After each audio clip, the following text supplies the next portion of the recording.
میں نے دیکھا ہے بہت سارے لوگ ایسے ہیں جن کے ساتھ لوگ آنا جانا ملنا بیٹھنا آہستہ آہستہ چھوڑ دیتے ہیں، اور وہ کس لیے چھوڑ دیتے ہیں؟ وہ ان کے رویے کی وجہ سے چھوڑ دیتے ہیں، ان کے انداز فکر کی وجہ سے چھوڑ دیتے ہیں، ان کے شکووں کی وجہ سے چھوڑ دیتے ہیں۔ مزاج ہوتا ہے نا ہمارا کہ ہمیں شوق ہوتا ہے تعلق زیادہ لوگوں کے ساتھ ہو، اور پھر یہ بھی شرط ہوتی ہے کہ میں جس کے پاس جاؤں وہ مجھے یہی کہے کہ تو میرے ساتھ ہی پیار کر۔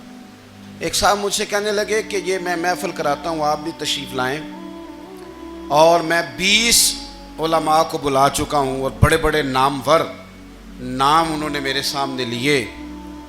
میں نے ان سے پوچھا کہ جو نام آپ نے لیے ہیں اور آپ کی تصویریں بھی ساتھ ہیں، میں الحمدللہ تسلیم کر گیا ہوں آپ کی بات کو، لیکن سوال میرا یہ تھا کہ کیا آپ نماز بھی پڑھتے ہیں؟ 21 علماء کو آپ نے بلایا یا 20 کو بلایا اور بڑے بڑوں کو بلایا، اور مجھے بھی آپ دعوت پیش کر رہے ہیں، تو نمازی بھی آپ ہیں؟ نمازی بھی ہیں؟ تو کہنے لگے آپ دعا کریں میں نماز پڑھنا شروع کر دوں۔ میں نے ان سے کہا خدا کے بندے، اب اگر تو کسی اور کو بتائے گا کہ 20 اتنے بڑے لوگوں سے میرا تعلق کر پڑتا میں نماز بھی نہیں، تو لوگ کیا سوچیں گے کہ 21 مولوی مل کے بھی ایک بندے کو نمازی نہیں بنا سکے۔ تو آپ اپنے لب و لہجے سے صرف باتوں سے گرویدہ کسی کو کر لیں گے؟ آپ یہ دیکھیں کہ اخلاق کس طرح کا ہے، لہجہ کس طرح کا ہے، آپ کے بات کرنے کا انداز کتنا حسین ہے، اس لفظ کے اندر حسن کتنا زیادہ ہے۔ نبی پاک صلی اللہ علیہ وسلم بھی تبلیغ فرماتے، ہم بھی تبلیغ کرتے ہیں۔ میں اور آپ جب تبلیغ کرتے ہیں تو اس تبلیغ کے اندر شکوہ ہوتا ہے اور تنقید ہوتی ہے، اور بعض جگہ میں نے یہ بھی دیکھا ہے کہ طنز ہوتا ہے، طنز۔ ہم دوسرے کو دین کی دعوت رہے ہیں، لیکن ہمارے لب و لہجے سے طنز اور تش روئی چھلکتی ہے۔ تو دولت کے پیچھے لگ گیا ہے، تو بالکل جاہل ہے، تو بالکل تیرے خاندان میں سے بھی کوئی نہیں ادھر آتا۔ آپ طنز کر رہے ہیں، آپ دعوت دین نہیں دے رہے۔ دعوت دین تو گلدستے میں رکھ کے پیش کی جاتی ہے، اس کی تو ایک خوبصورتی ہے، اس کا تو ایک حسن ہے، اس کی تو اپنی ایک جاذبیت ہے، اس کی اپنی ایک نورانیت ہے۔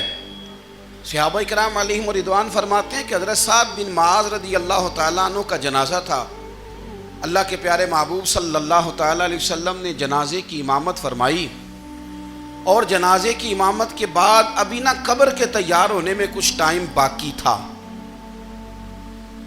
تو حضور زمین پہ تشریف فرما ہوئے، لوگ قبر کی تیاری میں ہیں۔ بعض اوقات ہوتا ہے نا ابھی قبر نہیں تیار ہوئی، تو کہتے ہیں کہ لکڑی کے ساتھ حضور نے زمین کوریدنی شروع کر دی، اور دیر تک حضور نے چہرہ نور کو زمین کی طرف جھکائے رکھا، گویا زمین شرف دیدار حاصل کرتی رہی۔ دیر تک چہرہ نور جھکا رہا زمین کی جانب، حضور نے رخ نور کو پھیر لیا۔ صحابہ کہتے ہیں کہ ہم نہ بڑے، جب حضور ہمارے قریب ہوتے تھے تو ہمارا خیال ہوتا تھا کہ رحمت کی برکھا ہے، اپنے اپنے حصے کا کرم اڈیل لے اپنے اوپر۔ فرماتے ہیں منتظر تھے کہ حضور کب ہماری طرف رخ انور پھیریں اور ہم کریم سے کوئی بات سن سکیں۔ ارشاد فرماتے ہیں کہ ہم بڑے شدید منتظر تھے، دیر کے بعد نبی پاک علیہ الصلوۃ والسلام نے چہرہ انور اٹھایا، دیر کے بعد چہرہ انور اٹھایا۔ یہ دیکھیں تبلیغ ہو رہی ہے، اور جب حضور نے چہرہ انور اٹھایا تو آنکھوں میں آنسو تھے، رو رہے تھے، اور 3 دفعہ حضور نے فرمایا، چونکہ قبر تیار ہو رہی تھی، 3 دفعہ نبی کریم نے فرمایا لوگو قبر آخرت کی منزلوں میں سے پہلی منزل ہے، اس کی تیاری کر لو، اس کی تیاری کر لو، اس کی تیاری کر لو۔ 3 دفعہ حضور نے یہ جملے دہرائے۔ کیوں؟ ایک میں تبلیغ کرتا ہوں پر اس میں نہ درد ہے، نہ رونا ہے، نہ وہ لب و لہجہ ہے۔ ایک حضور دعوت دے رہے ہیں قبر کی تیاری کی، لیکن اس میں آنسو ہیں، اس میں خاص رغبت ہے غلاموں کے لیے۔ تو اپنی زندگی کے اندر جو ہمارا انداز تکلم ہے، ہمارا انداز گفتگو ہے، میں کہا کرتا ہوں کہ ہم نا دین کے لیے جب کلام کر رہے ہوتے ہیں تو شدت ہوتی ہے ہمارے جملوں کے اندر، بعض مقامات شدت کے ہوتے ہیں۔ آپ جہاد کی بات کر رہے ہیں، ناموس رسالت کی بات کر رہے ہیں، تو کسی جگہ آپ کے لب و لہجے کے اندر شدت کا ہو جانا برا نہیں ہے، بلکہ وہ اچھا ہے۔ لیکن میرے عزیز ہر وقت ہی کچھ لوگ تلخ ہیں، انہیں کسی وقت بھی آپ ان سے ملاقات کر لیں وہ لوگ آپ کو پریشان ہی نظر آئیں گے۔ حضرت سیدنا عبداللہ ابن عمر رضی اللہ تعالیٰ عنہ روایت کرتے ہیں کہ نبی پاک صلی اللہ تعالیٰ علیہ وآلہ وسلم نے ارشاد فرمایا کہ جنت میں ایسے بھی کمرے ہوں گے، جنت میں کچھ ایسے کمرے، کچھ ایسے مکانات بھی ہوں گے کہ باہر کھڑے ہوں گے تو اندر نظر آئے گا، اور اندر کھڑے ہوں گے تو باہر نظر آئے گا۔ یعنی ایک تو تم آئینے لگاتے ہو نا، وہ دیواریں اتنی شفاف ہوں گی کہ اندر باہر سے ان کا حسن دکھائی دے گا۔ حضرت سیدنا مالک اشعری رضی اللہ تعالیٰ عنہ بیٹھے تھے، کہتے ہیں میں نے فوراً عرض کی حضور وہ ملیں گے کس کو؟ وہ جو اتنے حسین گھر ہوں گے کہ دیواریں ہی شیشے کی محسوس ہوں گی، اندر باہر سے حسن کے جلوے دکھائی دیں گے، حضور وہ ملیں گے کسے؟ تو اللہ کے پیارے محبوب علیہ السلام نے فرمایا وہ اس کو ملیں گے جو گفتگو اچھی کرے گا، جو گفتگو اچھی کرے گا، لب و لہجہ اخلاق والا ہوگا، گفتگو اچھی کرے گا، لوگوں کو کھانا کھلائے گا، اور جب لوگ سو رہے ہوں گے تو وہ اٹھ کے اپنے رب کی عبادت کرے گا۔ اس شخص کو وہ مکانات ملیں گے جن کی دیواریں آئینے کی مانند ہوں گی، جن کا حسن تازہ ہوگا، جن کو اللہ تبارک و تعالیٰ نے اپنے فضل سے مزین کیا ہوگا، سنوارا ہوگا۔ ہم اگر تھوڑی سی توجہ کریں نا تو کئی دفعہ وقت گزر جاتا ہے، لہجہ نہیں بھولتا، لہجہ یاد رہتا ہے۔ آپ تو 2 منٹ کے لیے غصے میں تھے نا، تو آپ نے کوئی بات کر دی کسی غریب کو، کسی شخص کو، آپ غصے میں تھے، آپ نے کہہ دیا، اس بیچارے نے سن لیا، لیکن وہ باتیں اسے سونے نہیں دیتی، بار بار یاد آتی۔ کوئی آپ کے ساتھ تلخ کلام کر دے نا، کبھی تلخ گفتگو کر دے، بندہ جب سامنے آتا ہے وہ باتیں یاد آ جاتی ہیں، تکلیف ہوتی ہے، اور وقت گزر جاتا ہے۔ لڑائیاں ہمیشہ چل نہیں سکتی۔ لڑائی کتنی دیر کی ہوتی ہے؟ 1 دن کی، 2 دن کی۔ قتل بھی ہوں تو اگر قاتل کو پھانسی بھی ہو جائے تو پھانسی کے بعد بالآخر لڑائی تو ختم ہو ہی گئی نا۔ لڑائی ہمیشہ چلتی، تلخی ہمیشہ چل سکتی نہیں۔ تلخی روٹین میں چلنے والا سکہ، کوئی سکے روٹین میں چلتے وقتی ہوتے، یہ جو غصے کا لب و لہجہ ہے، تلخی کا سکہ، یہ بھائی روٹین میں نہیں چلتا، اس نے ایک نہ ایک دن ختم ہو جانا ہے۔ روٹین میں پیار ہی چلتا ہے۔ حضرت جابر ابن عبداللہ کہتے ہیں حضور پہلے دن مدینہ منورہ آئے، میں زیارت کے لیے گیا تو میں نے مسکراتے دیکھا۔ 10 سال میں دیدار کرتا رہا، اور وصال سے چند دن پہلے بھی میں نے زیارت کی تو مدینے والے محبوب کو مسکراتے ہوئے ہی دیکھا ہے۔ یہ جو آپ کا لب و لہجہ ہے نا، اخلاق والا، حسن والا، مسکرانے والا، یہ لب و لہجہ نا ذرا لمبا چلتا ہے، یہ روٹین ہے، یہ روز چلے گا۔ یہ سکہ وہ ہے جو رائج الوقت رہتا ہے، یہ کبھی بھی ختم ہونے والا یہ خزانہ ہے۔ تو یہ جو آپ کا تلخ لب و لہجہ ہے، یہ روٹین نہیں۔ عارف رومی رحمۃ اللہ علیہ فرماتے ہیں کہ مثال دینے کے لیے بات سمجھاتے ہیں، فرماتے ہیں ایک شخص جنگل میں لکڑیاں کاٹنے جایا کرتا تھا تو شیر سے دوستی ہو گئی، یعنی ڈائریکٹ بادشاہ سے دوستی ہو گئی، اور بادشاہ بھی وہ جو جنگل کا بادشاہ ہے، جنگل کے بادشاہ سے دوستی ہو گئی۔ اب وہ لکڑہارا غریب آدمی تھا، لکڑیاں تو کاٹنی ہوتی تھیں، تو وہ جنگل کا بادشاہ اعلان کر دیتا جانوروں کو کہ میرا دوست آیا، ایک تو کوئی تنگ نہ کرے، اور دوسرا یہ کہ سب لوگ مل کے اس کے ساتھ تعاون کریں۔ کبھی کوئی جانور لکڑیاں اکٹھی کراتا، کبھی کوئی اپنی پشت پہ گدھا، بیل، گھوڑا، خچر رکھ کے وہ لکڑیاں باہر چھوڑنے آتا۔ تو اب اس کی بڑی دھوم مچ گئی جنگل کے اندر، لکڑہارا مزدور تھا، وہ بادشاہ سے دوستی کر کے بادشاہ ہی بن گیا۔ وہ گھر آ کے نا بیوی کو اکثر بتاتا کہ میرا ایک دوست ہے، میں جاتا ہوں تو ساری پہلے ہی مخلوق کھڑی ہوتی ہے میرے استقبال کے لیے۔ دوستی جو بڑے سے ہو گئی ہے۔ بنا ہے شاہ کا مصاحب تو پھر اے ہے اتراتا، وگرنہ شہر میں غالب کی آبرو کیا ہے۔ ہم نے تو پوچھتا ہی کوئی نہیں، یہ تو بنا ہے شاہ کا مصاحب تو پھر اے ہے اتراتا، وگرنہ شہر میں غالب کی آبرو کیا ہے۔ تو وہ لوگوں کو بتاتا، بیوی کو بھی بتاتا دوست ہے، تو بیوی کہنے لگی اتنی تو تعریفیں کرتا، یہ نہیں بتایا کہ وہ جنگل کا شیر ہے، پر نیرا دوست بتا دیا۔ بیوی کہنے لگ گئی کہ تو اتنا جو اس کا ذکر کرتا ہے تو کسی دن بلا نا، بلا کسی دن تاکہ اس کی دعوت کریں. اب اس نے پھر نہ اس کو پردے میں رکھا. کیا کہتے ہیں آج کل؟ سرپرائز دینا ہے. ان کا سرپرائز دینا ہے جی. پردے میں رکھا کہ وہ شیر ہے. تو وہ بلا لیا گھر. اب اس کے لیے کچا گوشت، ظاہر ہے شیر نے کچا گوشت کھانا تھا. وہ کہنے لگی پکانا کس طرح کا ہے؟ وہ کہنے لگا جب وہ آئے گا پھر بتاؤں گا. اب وہ کچا گوشت 2-3 بکرے ذبح کر کے ڈال دیے. وہ آ گیا شیر. اور پھر امی کہتے ہیں جب وہ آیا نا تو اس کی بیوی نے دیکھا تو اس نے ایک سخت جملہ کہہ دیا. کہنے لگی اوہو میں سمجھی تھی پتہ نہیں کون ہے. اس طرح کے درندے تیرے یار ہیں، کتے بلے دوست بنائے ہوئے ہیں. یہ کیا بات ہوئی؟ خیر وہ شیر نے سن لیا، گوشت کھایا، وہ چلا گیا. اگلے دن لکڑ آ رہا، لکڑیاں کاٹنے گیا تو شیر نے ملاقات کرتے ہی لکڑ آرے سے کہا کہ یہ نا کلاڑی اٹھا اور میری پشت پہ نا ایک زخم کر دے. اس نے کہا نہیں میں یہ کام نہیں کرتا، تو میرا دوست ہے. اس نے کہا سن بھائی میں نے پیار سے کہا ہے تو مان جا، ورنہ میں ہوں شیر، میں نے تجھ سے منوا ہی لینا ہے. میں کوئی تکلیف دوں گا مناسب نہیں، تو کر. اس نے کلاڑی اٹھائی اور اس کی پشت پہ ایک زور سے زخم لگا دیا، خون بہنے لگا.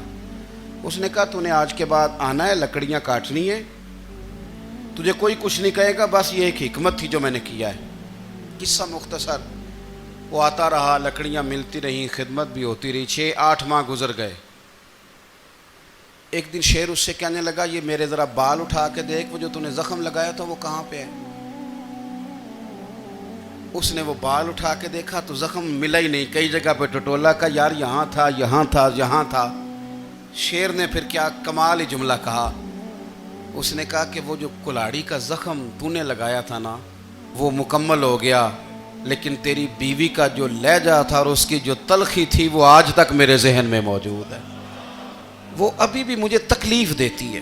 تو بات سوچتا ہوں مجھے اس نے درندہ کہا، اس نے میرے بارے میں اتنے کچے اور کمزور اور سخت جملے کہے، تو وہ بات مجھے بھولتی، وہ آج بھی میرے ذہن میں اسی طرح گونجتی ہے.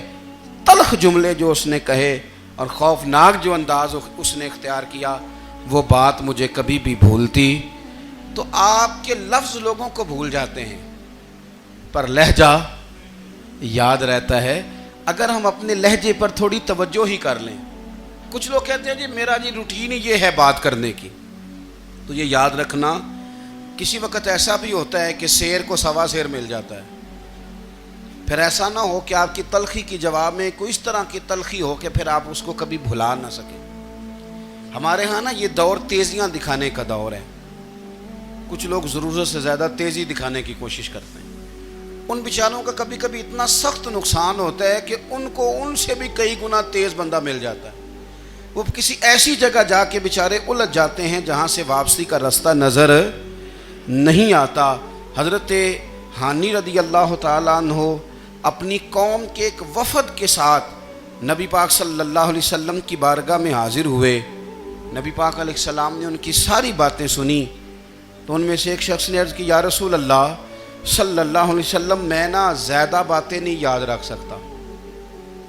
حضور میں شاید کمزور حافظے والا ہوں، زیادہ باتیں نہیں میں یاد رکھ سکتا. حضور مجھے کوئی ایک ایسی بات آپ ارشاد فرما دیں کہ میں عمل کروں تو پھر جنت میرا مقدر بن جائے.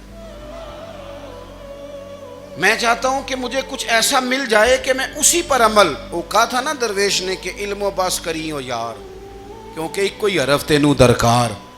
تو مجھے کوئی ایسی چیز مل جائے کہ وہ پھر جنت میرا مقدر بنے. تو حضور نے فرمایا 3 کام کرنا. ایک تو گفتگو جب بھی کرنا اچھی کرنا. تمہارا لب و لہجہ تمہاری گفتگو میں کبھی کوئی کمزوری نہ آئے. گفتگو اچھی کرنا، اچھی گفتگو. اور دوسرا حضور نے فرمایا سلام کو عام کرنا. اور تیسرا فرمایا لوگوں کو کھانا کھلانے میں رغبت پیدا کرنا.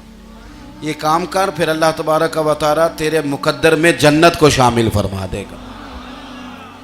تو میرے عزیز آپ اس بات کو سمجھیں کہ ہمارے اخلاقی رویے، ہمارا کردار، ہمارا لب و لہجہ، ہم نا ڈنڈے کے زور پر حکومت قائم کرنا چاہتے ہیں. آپ کو پتہ ہے بہت سارے ملکوں میں دین گیا اور پھر اللہ تعالیٰ معاف کرے بعض جگہ پہ دینی اقدار کو، دینی لوگوں کو زوال بھی آیا۔ بر صغیر پاک و ہند میں دین آیا لیکن اللہ کے فضل سے زوال نہیں آیا اور کبھی آئے گا بھی نہیں، کبھی آئے گا بھی نہیں۔ وہ جو ہم پہ بڑا اعتراض کرتے ہیں نا ہمارے معاملات پہ اور بڑے بڑے فتوے دیتے ہیں، یہ بات وہ بھی کہتے ہیں کہ ان کے دلوں میں عشق رسول کی شمع بہت زیادہ فیروزہ ہیں، یہ بیگانے بھی مانتے ہیں۔ کیوں بھلا؟ اس کی وجہ سمجھیں، ہمیں جو دین پڑھایا ہے وہ صوفیاء نے پڑھایا ہے، اور صوفی جو دین پڑھاتا ہے نا اس کا لب و لہجہ میٹھا بڑا ہوتا ہے، اس کے لب و لہجے میں اخلاص بڑا ہوتا ہے، اس کے لب و لہجے میں للہیت بڑی ہوتی ہے، تلخی نہیں ہوتی۔ تو وہ دین پڑھاتے نہیں، وہ گھول کے پلا ہی دیتے ہیں۔ انہوں نے نا لوگوں سے پیار ڈالا، لوگوں کی ان کے ساتھ محبت ہو گئی، پیار ہو گیا، پھر انہوں نے میٹھے انداز میں لوگوں کو دین سمجھایا، ان کو اچھے طریقے سے اچھے لب و لہجے میں دین کی اور خیر کی باتیں ان تک پہنچائیں۔ اس کا فائدہ یہ ہوا میرے عزیز کہ لوگوں کی روحوں تک دین اتر گیا ہے۔ ہمارے وہ بچے جن کی عمریں ابھی بالکل چھوٹی ہوتی ہیں، 4 سال 5 سال کی، وہ بھی رسول پاک کا نام لیتے ہیں تو بڑے وجد کے عالم میں لیتے ہیں۔ کیوں؟ اس لیے کہ ہمارے بزرگوں نے ہمیں اچھے طریقے سے، اس لیے نبی پاک صلی اللہ تعالیٰ علیہ وسلم نے فرمایا کہ حسن اخلاق والا آدمی اپنے اخلاق کی بنیاد پر نفلی روزہ رکھنے والوں اور رات کو قیام کرنے والوں سے زیادہ فضیلت حاصل کر لیتا ہے، اس لیے کہ اس کا اخلاق، اس کا لب و لہجہ، اس کا انداز، اس کی گفتگو، وہ جو گفتگو اس کی ہوتی ہے وہ اتنی میٹھی ہوتی ہے کہ لوگوں کے دل نہیں ٹوٹتے، بلکہ بعض اوقات اس کی گفتگو کی وجہ سے جو غم زدہ آدمی ہوتا ہے اسے سکون مل جاتا ہے، اسے تسلی۔ دیکھیں، انسان نے انسان رہنا ہے، اس نے نہ فرشتہ بننا ہے معاذ اللہ، نہ اس نے خدا بننا ہے، اس نے انسان رہنا ہے، لیکن وہ کچھ بھی نہیں کسی کا سنوار سکتا، صرف اتنا ہے کہ اگر آنے والے کی وہ صرف اشک شوئی کر دے، بات توجہ سے سن لے اور جاتے وقت 2 جملے تسلی کے بول دے، اور اس کے جو بول ہوں وہ ذرا میٹھے ہوں، میٹھے، ککھ سواد نہیں مشری اندر، اساں کھنڈاں وی چکھ ڈٹھیاں پر انہاں ساریاں شیواں نالوں گلاں سجن دیاں مٹھیاں۔ اگر انداز تھوڑا سا شستہ ہو، انداز تھوڑا سا ٹھیک ہو، لب و لہجہ تھوڑا سا ٹھیک ہو۔ اب ہمارے جو جدید اسکالر آئے ہیں وہ کہتے ہیں باڈی لینگویج۔ باڈی لینگویج کیا ہے؟ نہیں، آپ نے کچھ بھی نہیں کہا لیکن کسی بندے کی طرف دیکھ کے نا آپ تنزن ہنسے ہیں، صرف تکلیف ہوتی ہے کہ نہیں؟ تو آپ نے بات تو کی کوئی نہیں، اس کا مطلب ہے لفظوں کا نہیں، لہجوں کا بھی اثر ہوتا ہے، لہجوں کا بھی اثر ہوتا ہے۔ جو لہجے ہوتے ہیں یہ بڑے دیر پا ہوتے ہیں، ان کے اندر بڑی مسکراہٹ ہوتی ہے، ان کے اندر بڑا پیار ہوتا ہے، اور آپ ترشروح ہو کے جب کوئی کام کرتے ہیں، سخت ہو کے کوئی کام کرتے ہیں، تو پھر اس کے اندر حسن نہیں رہتا، خوبصورتی نہیں رہتی۔ نبی پاک علیہ السلام کا فرمان سنیں، میں بات کو سمیٹوں، کلیجہ ٹھنڈا کرتا ہے۔ حضور نے فرمایا قیامت کے دن میرے زیادہ قریب وہ لوگ ہوں گے جن کے اخلاق زیادہ اچھے ہوں گے، ان کو نہ ذرا نیڑے جگہ ملے گی، قرب میں ذرا جگہ ملے گی، قرب میں۔ اساں جے ہاں گناہیاں دا جدوں اعمال نامہ پھرول ہوئے، ذرے ذرے نے سامنے آ جانے، جو جو منہ تھی بولیا بول ہوئے، اساں کول حضور دے بیٹھ رہنا ہے، لکھ عمل ترکڑی تول ہوئے، او دے کولوں کی رب نے حساب لینا جیڑا بیٹھا ہی محمد دے کول ہوئے، او دے کولوں کی رب نے حساب لینا، بیٹھا ہی حضور دے۔ تو نبی پاک نے فرمایا بیٹھ جاؤ گے میرے قریب، پر شرط ہے اخلاق اچھا ہونا چاہیے، تمہارا لب و لہجہ شستہ ہونا چاہیے، جگہ نیڑے مل جائے گی، نیڑے جگہ مل جائے گی، پر پہلے آنے والوں کو نہیں۔ کوئی کہے میں پہلے گیا ہوں تو مل گئی، نہ اسے ملے گی جس کا اخلاق اچھا ہے، جس کا لب و لہجہ ٹھیک ہے، جس کا انداز فکر اچھا ہے۔ اور ان کا جواب پتھر سے دینا بھی چھوڑ دیں، بس تھوڑا سا اپنے سٹائل میں نرمی لائیں، انداز میں نرمی لائیں۔ کئی دفعہ آپ صحیح بات بھی کرتے ہیں لیکن وہ لہجہ ٹھیک نہیں نہ ہوتا، تو صحیح بات بھی قابل قبول نہیں ہوتی۔ ویسے ایک بات عرض کروں، اگر روز کی بنیادوں پہ جس طرح تھوڑی سی واک کرتے ہیں تو روز کرنی پڑتی ہے نا، روز کرنی پڑتی ہے، تو کوئی بھی آپ ڈاکٹر کے پاس جاتے ہیں تو وہ دوائی بتائے تو روز کھانی پڑتی ہے، پرہیز بتائے تو روز کرنا پڑتا ہے، تو تھوڑا سا نا لب و لہجے پہ بھی توجہ دیں۔ جس طرح منہ روز دھوتے ہیں نا، دھونا ہی پڑتا ہے، تو اسی طرح اگر تھوڑا سا لہجہ بھی دھونا شروع کر دیں نا، یہ جو لوگ آپ سے تھوڑا تھوڑا شکوہ کرتے ہیں، تو اس نے کہا تھا کہ میرے لہجے میں غرور آیا تھا، اس کا حق تھا کہ وہ شکایت کرتا، تو کہیں تو ایسا ہے نا، کہیں تو کوئی تو بات بہو نے غلط کی ہے نا کہ ساس رو رہی ہے، کچھ تو ساس نے ایسا کہا ہے نا کہ بہو بیچاری کپڑے باندھ کے بچوں سمیت کہتی ہے گزارا نہیں ہوتا، کچھ تو ایسا بھائی آپ نے کہا ہے نا کہ کسی شخص کے من پسند روٹی پکی ہے پر وہ بیچارہ 3 دن سے کھا نہیں سکا، کوئی تو بات ایسی ہوئی ہے نا کہ سامنے والا تڑپ کے رویا ہے اور ہنسنا بھول گیا ہے، کچھ تو آپ نے کہا ہے نا، کچھ تو آپ نے کہا ہے نا کہ ایک آدمی تیار ہو گیا ہے کہ اب اس محلے میں رہوں گا ہی نہیں، کچھ تو ایسا ہوا ہے نا کہ لوگ پردیسی ہونے لگ گئے ہیں، کچھ تو ایسا ہوا ہے نا کہ سالوں بسنے والوں نے علاقے چھوڑ دیے ہیں، کچھ تو ہم ایسا تلخ کرتے ہیں کہ ہمارے اپنے پھر ٹھان لیتے ہیں کہ بس بھائی آج کے بعد تجھ سے ملنا نہیں۔ اس کا مطلب یہ ہے کہ تھوڑی دیر کا صرف لب و لہجے کا سخت ہونا اگر ہم ٹھیک کر لیں تو ہو سکتا ہے ہمارے دائیں بائیں والے بہت سارے لوگ سوکھ میں آ جائیں، پیار میں آ جائیں، ان کو تھوڑا اطمینان ہونے لگ جائے، اپنے لہجوں پر، اپنے اٹھنے بیٹھنے پر، میل ملاپ پر تھوڑی توجہ دیں، تھوڑا سا خیال کریں۔ اللہ کے حضور دعا ہے مالک کریم سمجھنے کی توفیق عطا فرمائے۔